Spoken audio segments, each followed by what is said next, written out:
પણ આપના માધ્યમને મીડિયાના માધ્યમથી આ ડેપ્યુટી કમિશનર જ્યાં એના પોલીસના ડેપ્યુટી કમિશનર છે ને આપના માધ્યમથી એક ધારાસભ્ય તરીકે હું એમને કહેવા માંગુ છું કે આપણે પેટ્રોલ ઉપયોગ કરવાનો બહુ શોખ છે, પણ આ કોળી સમાજ છે, ગુજરાતનો કોળી સમાજ જ્યાં જ્યાં નીકળે છે ત્યાં પાવર પેટ્રોલ બનીને આવવાનું છે અને આ પાવર પેટ્રોલ પરનું સહન કરવાની તમે તૈયારી રાખજો.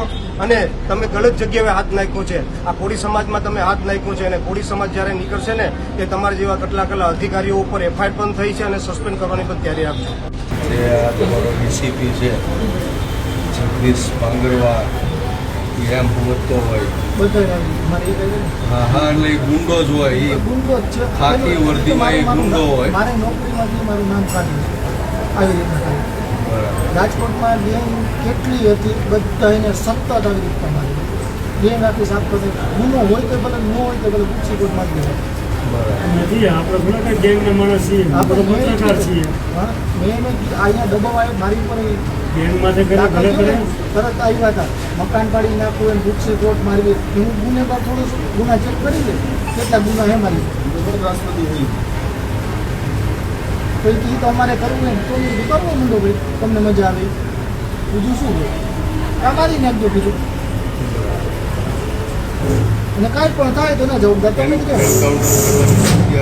હા એન્કાઉન્ટર કરી નાખી છે એમ ધમકી આપી. અપહરણ કરવા આવ્યા જ ત્યાં ઉપાડી લેવાનું.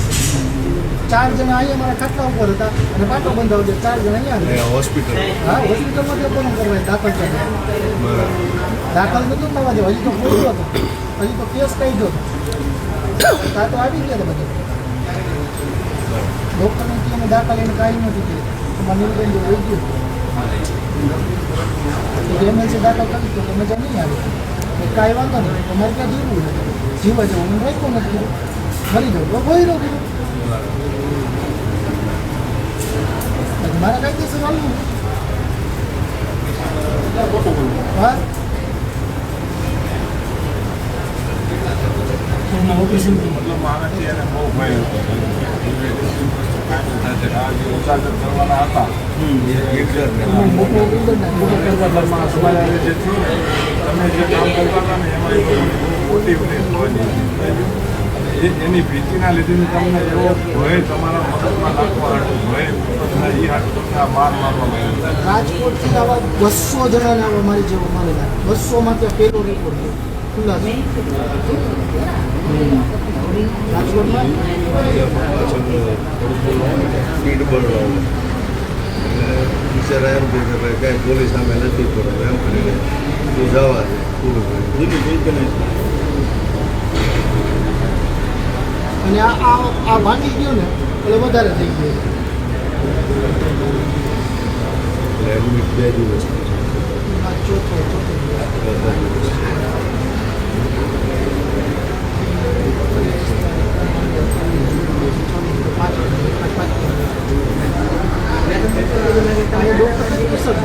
રજા આપી ટ્રીટમેન્ટ ખાવા નથી રજા દીધી. અમારે રજા દીધા મને રજા નથી કીધું, કાનમાં ડૂબે કીધું રજા ક્યાં કાનમાં ડીસીપી હતું છે રાજસ્થાન.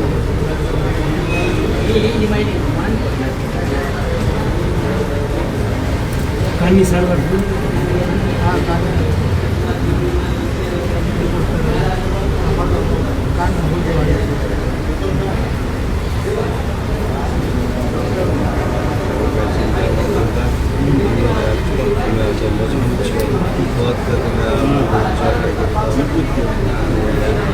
એકલા નથી સમાજ આપણને. બરાબર.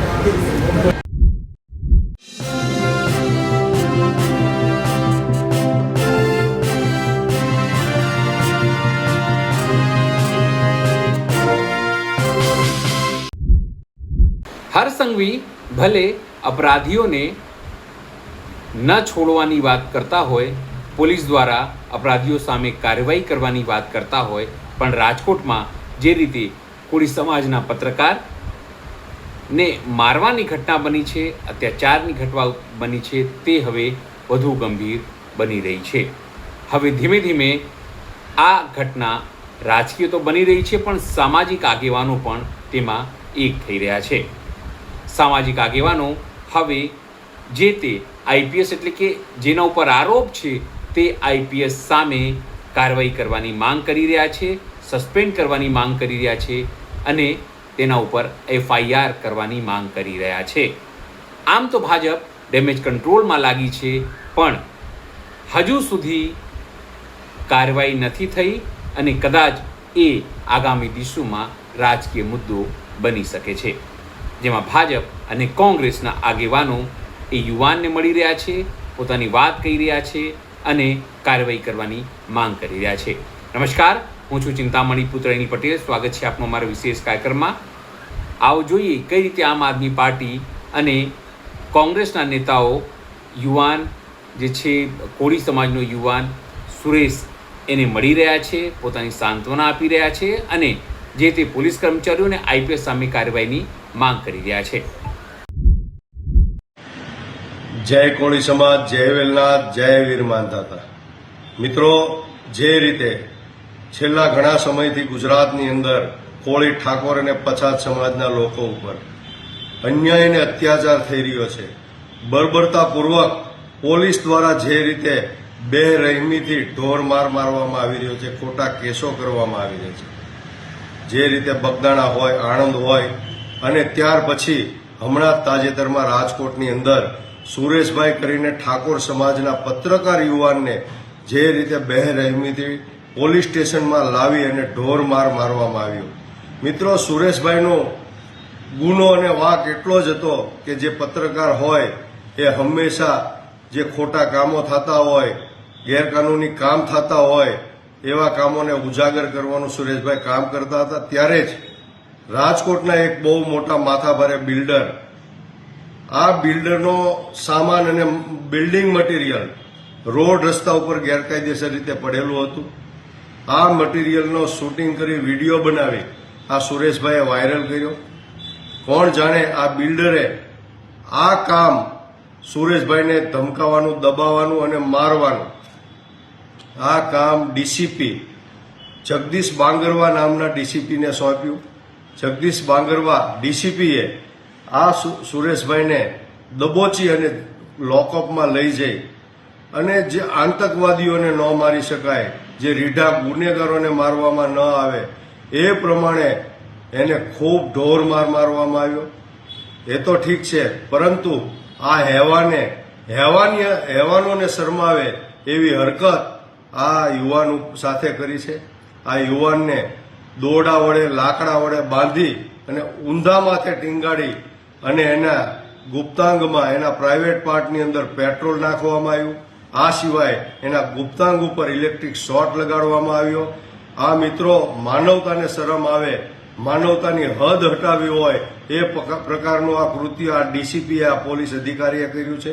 ત્યારે આ એક તપાસનો વિષય છે કે આ ડીસીપી જગદીશ બાંગરવા છે, એણે આ કૃત્ય છે એ કોના ઈશારે કર્યું.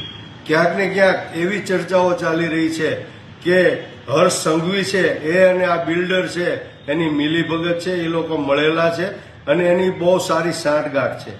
તો મિત્રો, આ એક તપાસનો વિષય છે કે ખરેખર આ જે બિલ્ડરના ઈશારે હર્ષ સંઘવી જે ગૃહમંત્રી છે એને ક્યાંક ને ક્યાંક આ ડીસીપીને તો આ યુવાનને મારવાનું કામ નથી કર્યું ને. તો મિત્રો, મેં કાલે જ આ યુવાનની મુલાકાત કરી, ખૂબ જ વેદના સાથે, પીડા સાથે, ભયભીત થઈ અને એણે મને જણાવ્યું કે રાજુભાઈ, મારા ઉપર અહીં જીવનું જોખમ છે, અહીં હું સલામત નથી અને અવારનવાર અજાણ્યા માણસો મને આવીને અહીંયા ટોર્ચર કરે છે, ધમકીઓ આપે છે, મારી નાખવાની ધમકીઓ આપે છે. ત્યારે મારે આજે રાજકોટના પોલીસ કમિશનરને કહેવું છે કે ખરેખર આ દેશની અંદર, ગુજરાતની અંદર કાયદો અને વ્યવસ્થા બિહાર અને યુપી કરતાં પણ બદતર થઈ ગઈ છે. ત્યારે ખરેખર આ યુવાનને, પછાત સમાજના, કોળી સમાજના યુવાનને ન્યાય મળે, એના પરિવારને ન્યાય મળે અને આ હેવાનના વેશની અંદર, આ ખાખી વર્દીના વેશની અંદર આ હેવાનને તાત્કાલિક આની તપાસ કરી અને જો એ ગુનેગાર ઠરે તો એને તાત્કાલિક નોકરીમાંથી, ફરજમાંથી એને ડિસમિસ કરવો અને આ હેવાન ઉપર કાયદાકીય કાર્યવાહી કરવી અને એની ઉપર એફઆઈઆર અને ગુના દાખલ કરી અને એને જેલ ભેગો કરવો. અન્યથા કોળી સમાજ આવનારા દિવસોમાં જો 2 દિવસની અંદર આનું પરિણામ નહીં આવે તો તારીખ 30 અને સોમવારે સમગ્ર ગુજરાતનો કોળી સમાજ, વિવિધ સંગઠનો, મંડળો, યુવાનો, આગેવાનો રાજકોટ ખાતે ખૂબ મોટી સંખ્યામાં એકત્રિત થઈ અને કમિશનર સાહેબને આવેદનપત્ર પાઠવશે અને ખાસ કરીને આ અહેવાલ અધિકારી અને એની સાથે જે લોકો સંડોવાયેલા હોય એ લોકોને ઉપર એફઆઈઆર કરવાની માંગ કરશે અને ઉગ્ર અને જડબાતોડ આંદોલન કરવા માટે કોળી સમાજ રાજકોટમાં ઉપસ્થિત થશે. નમસ્કાર મિત્રો, હું દેવેન્દ્રભાઈ સોલંકી, પ્રમુખ કોળી સેના સૂત્રાપાડા ગ્રામ્ય, લોકસભા ઇન્ચાર્જ જુનાગઢ આમ આદમી પાર્ટી. મિત્રો, તાજેતરમાં રાજકોટની અંદર જે એક બનાવ બન્યો છે એ વિશે વાત કરવાની છે કે ખાસ એક કોળી સમાજના યુવા પત્રકાર ઉપર એક આઈપીએસ અધિકારીએ એની ઉપર જે હુમલો કર્યો છે અને એને માર માર્યો છે. આ યુવાનની મુખેથી સાંભળેલી વાતો ઉપરથી તો એમને નિર્વસ્ત્ર કરી અને 100 થી 150 પટ્ટા મારવામાં આવ્યા. ઉપરાંત એના પગ છે એ પણ ભાંગી ગયો છે. આવી રીતે હુમલો કરી અને એને માર મારી અને આ જે યુવાને કોઈ અવાજ ઉઠાવ્યો હોય તો એના ઉપર આ પોલીસ તંત્ર એક્શન લે છે. તો જો એક્શન જ લેવી હોય તો એવા ઘણા બધા મુદ્દા છે કે જેના ઉપર એક્શન લઈ શકાય. ગુજરાતની અંદર એક કહેવત છે કે કાયદામાં રહેશો તો ફાયદામાં રહેશો. તો આ કયો કાયદો છે કે જેને પોલીસ સ્ટેશનની અંદર કે આ રીતના આઈપીએસ અધિકારીઓ દ્વારા માર મારવામાં આવે તો આ કયો કાયદો છે? પણ વાસ્તવિક સ્થિતિ એવી છે કે ગુજરાતમાં 2 કાયદાઓ છે, એક ગરીબો માટે અને એક અમીરો માટે. અમીરો માટેના કાયદામાં બધી છૂટછાટ છે, પરંતુ ગરીબોના કાયદાની અંદર એને કોઈ પણ પ્રકારે છોડી દેવામાં ન આવે એવા પ્રયત્ન કરવામાં આવે છે. બાઇકના લાયસન્સ વગર પકડી લ્યો પણ દારૂવાળાને કોઈ દી કંઈ થતું નથી. આ ગુજરાતના 2 કાયદામાં ગરીબ લોકો, હવે લોકોએ સમજવાનું છે, સમાજે સમજવાનું છે કે આપણે કયા કાયદામાં આ લોકો રાખે છે.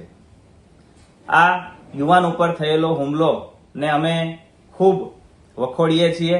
આગામી દિવસોમાં જો કોળી સમાજના આ યુવાનને ન્યાય નહીં મળે અથવા એની ઉપર જે માર મારવા વાળા અધિકારીઓને કાયદાકીય પગલાં નહીં લેવામાં આવે તો કોળી સમાજ છે એ ફરી એકવાર અહીંયા રોડ ઉપર આવી અને આંદોલન કરશે અને ન્યાયની માંગણી કરશે. વારંવાર કોળી સમાજ ઉપર એ હળદરનો કાંડ હોય એની અંદર કોળી સમાજના યુવાનોને માર મારવામાં આવે છે. રાજકોટની આ ઘટના છે તો વારંવાર કોળી સમાજને શું કામ ગવર્મેન્ટ સરકાર ટાર્ગેટ કરે છે એ નથી સમજાતું. જો કોઈ અવાજ ઉઠાવે એટલે એની ઉપર કાં ખોટા કેસ અથવા માર મારી અને એનો અવાજને ચૂપ કરી દેવામાં આવે છે. મિત્રો, જાગવાની જરૂર છે. યુવાનો જાગશો તો જ આની સામે આપણે લડી શકશું અને સત્યનો વિજય થાય એના માટે સતત પ્રયત્ન કરવો પડે તો કરતા રહેશું.